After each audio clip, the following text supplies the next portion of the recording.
इसी प्रकार अन्य प्रसंगों को श्रवण करने के लिए महाराज श्री के एकमात्र अधिकृत ऑफिशियल यूट्यूब चैनल को सब्सक्राइब करके बेल आइकन को अवश्य दबा दें।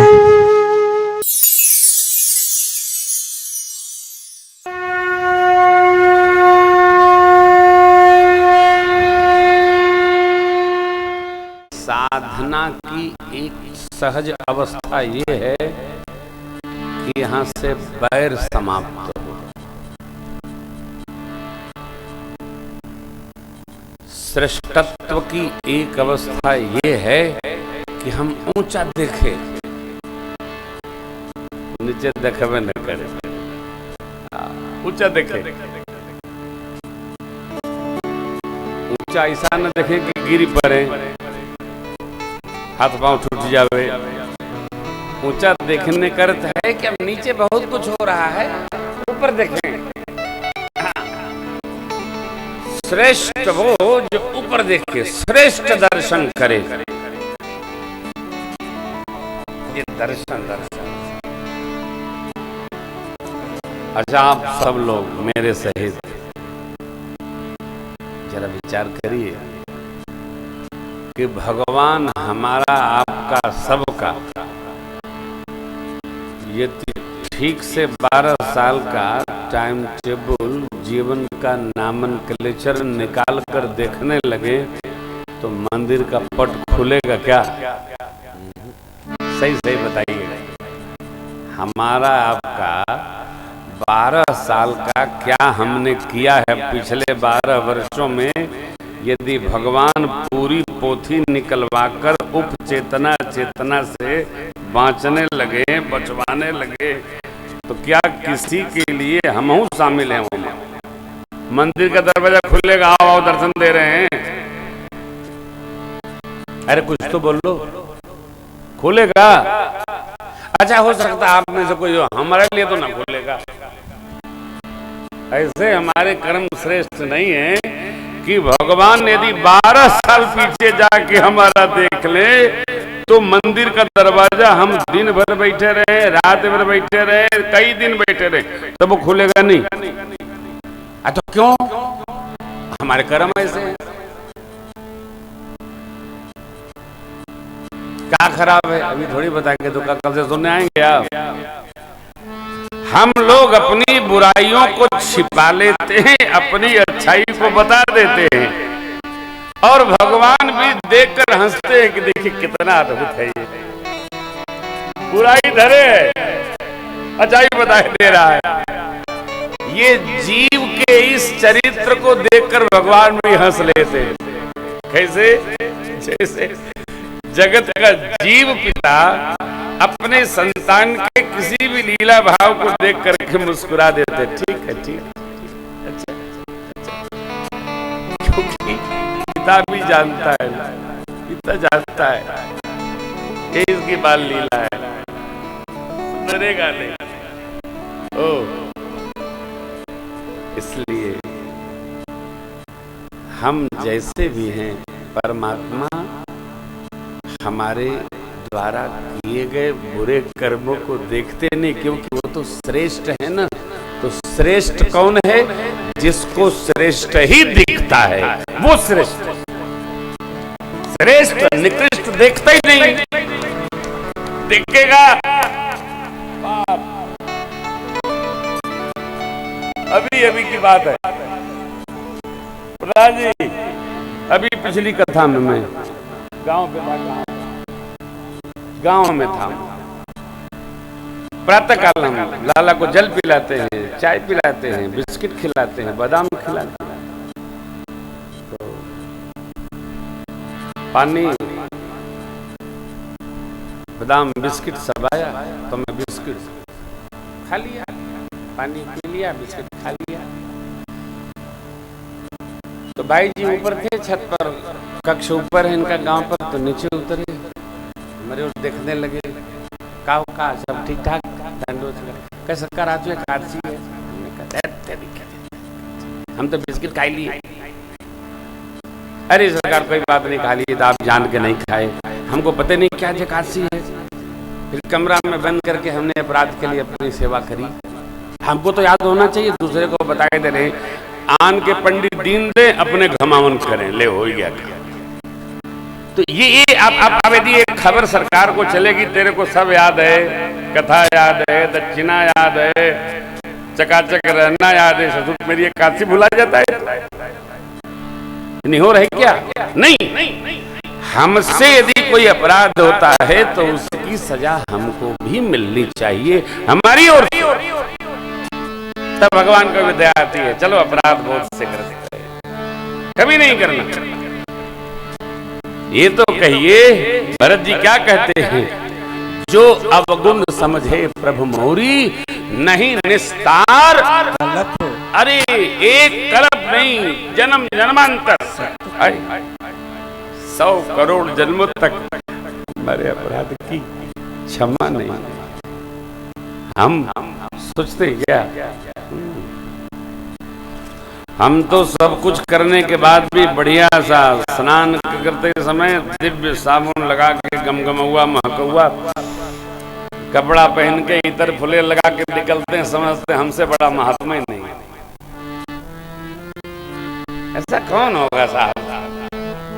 चकाचक कपड़ा चमक रहा है, बगल से जो निकल रहा है उसको भी महक रहा है।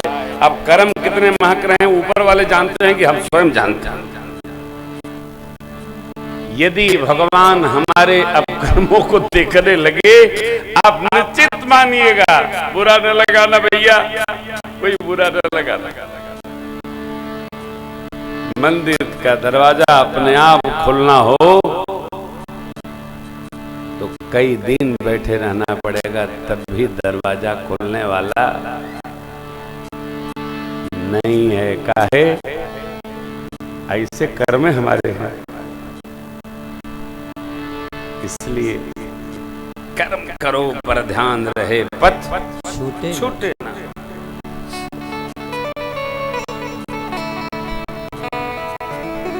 एक भाई ने हमसे पूछा, महाराज हमने जीवन में एक बार शराब पिया है तो क्या भगवान का दर्शन नहीं होगा? तो मैंने उनसे पूछा कि शराब होती क्या है? आप शराब नहीं जानते? नहीं भैया हमने तो देखा भी नहीं। ये क्या होती है, कहाँ मिलती है, क्या करती है? अरे महाराज ऐसा कौन है जो नहीं जानता? बोले हम ही नहीं जानते। क्या कहे? देखो, पुण्य करके तो प्रमाण की आवश्यकता नहीं, लेकिन क्या जीव है कलयुग का, पाप में गति करके भी सर्टिफिकेट चाहता है। आप बना दो। विद्यालय में जो सबसे उदंड बच्चे होते हैं वो गुरुजी से कहते हैं, गुरुजी हमारे सर्टिफिकेट को बढ़िया बनाइएगा। गुरुजी भी लिख देते हैं डर के मारे, इन छात्र का चरित्र उत्तम था, रहेगा इसकी कोई गारंटी नहीं। क्यों? अब जो भुगते हैं तो लिख दिए। लिखा क्या जाता है? अब तो इनका चरित्र उत्तम है। गुरुजी ने क्या लिखा? चरित्र उत्तम था,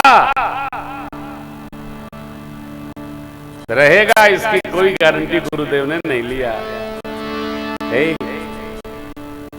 यही जीवन है। भरत जी राज सिंहासन पर बैठेंगे नहीं, क्यों? बड़े भैया है ना। अयोध्या के राज सिंहासन पर ज्येष्ठ भाई ही आरूढ़ होता है। भरत जी धर्म स्वरूप हैं। भरत जी साक्षात धर्म मूर्ति है।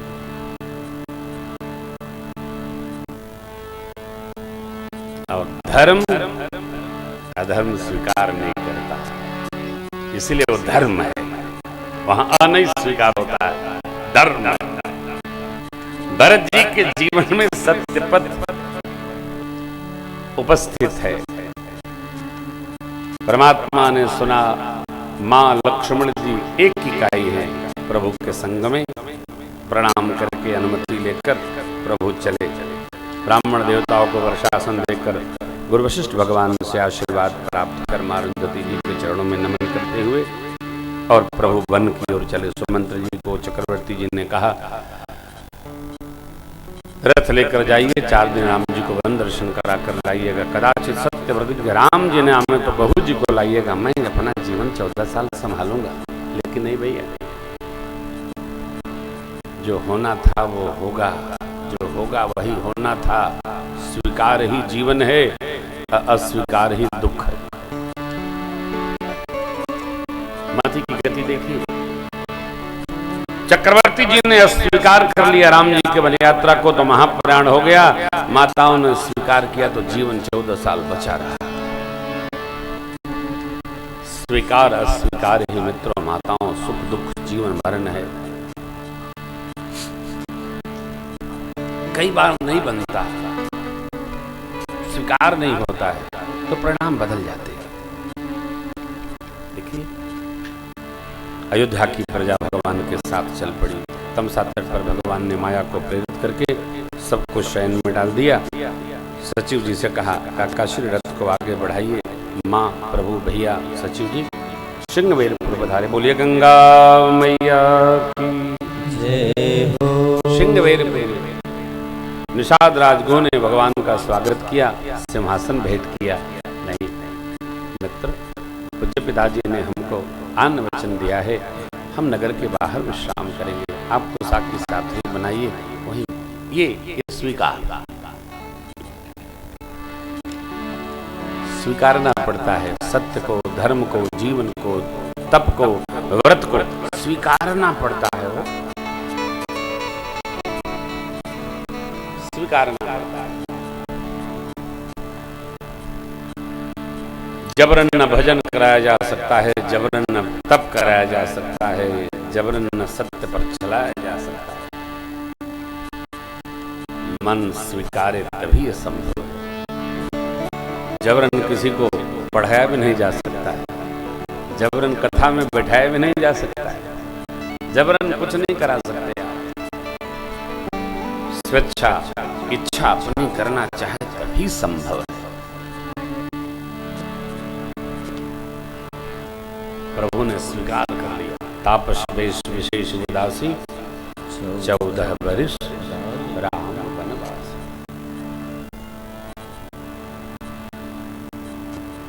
व्यवस्था बनी।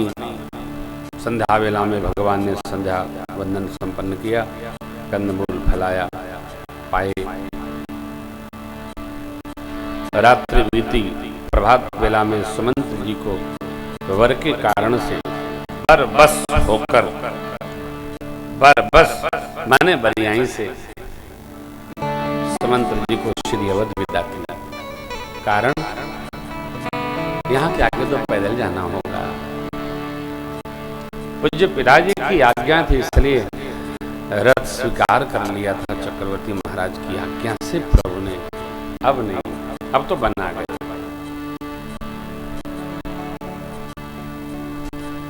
समंत्र जी को भेजा प्रभु ने।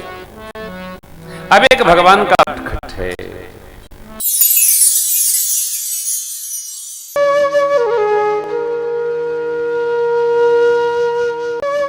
इसी प्रकार अन्य प्रसंगों को श्रवण करने के लिए महाराज श्री के एकमात्र अधिकृत ऑफिशियल YouTube चैनल को सब्सक्राइब करके बेल आइकन को अवश्य दबा दें।